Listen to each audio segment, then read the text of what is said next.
Folk has his name in the chat. Robbie, go ahead.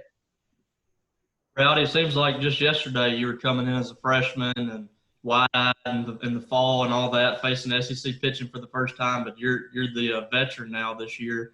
I know this has been a weird deal for everybody, COVID and all that, but how do you feel like you and Tanner and Josh, some of the upperclassmen, have addressed some of the younger guys as you guys are preparing to go into your fourth year? Biggest thing is, just reassuring them that they belong. When you first start seeing this kind of pitching you're seeing, especially with the pitching staff we have, these guys can struggle a little bit and, at times they might lose confidence. But for us as older guys that have been there and done that, just being by their side, hey, you're here for a reason. You got to work through it. Just keep on going, and you're going to be all right. So that's pretty much, I feel like, how me, Tanner, and Hatch have been kind of approaching the younger guys about that. Next, we'll go to Joel Coleman.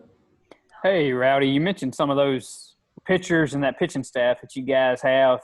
I guess who's kind of – we all, of course, know what Christian can do and Landon, and we saw some of those guys last year, but maybe who's some of those newcomers that have impressed you so far this fall? Really a lot of them. Not even newcomers, but some guys that have just made a big jump, like Casey Hunt, Xavier Lovett.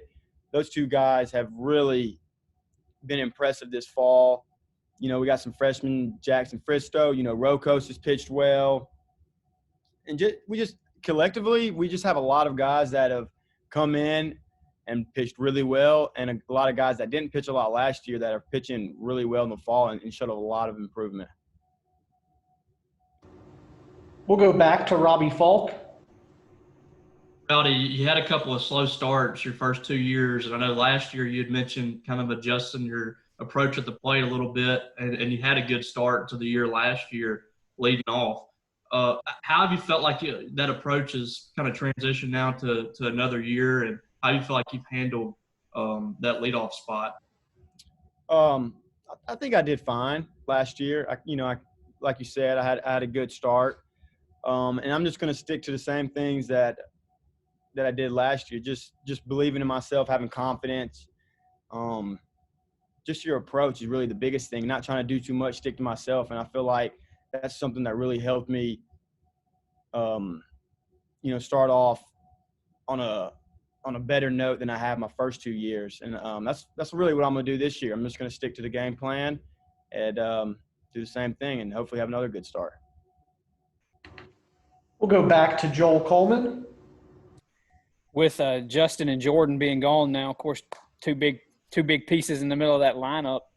Probably won't know the answer to this, I don't guess, till the spring. But is it a little tough to try to not do a little too much to try and make up for what you guys will be missing from those two guys? Is it a little hard, I guess the old baseball adage, stay within yourself a little bit? Yeah. At times it can be.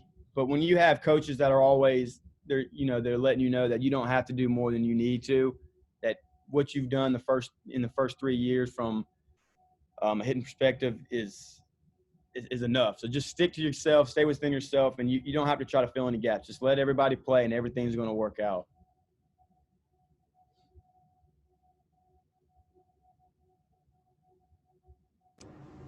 Anything else for Rowdy? Good. If not,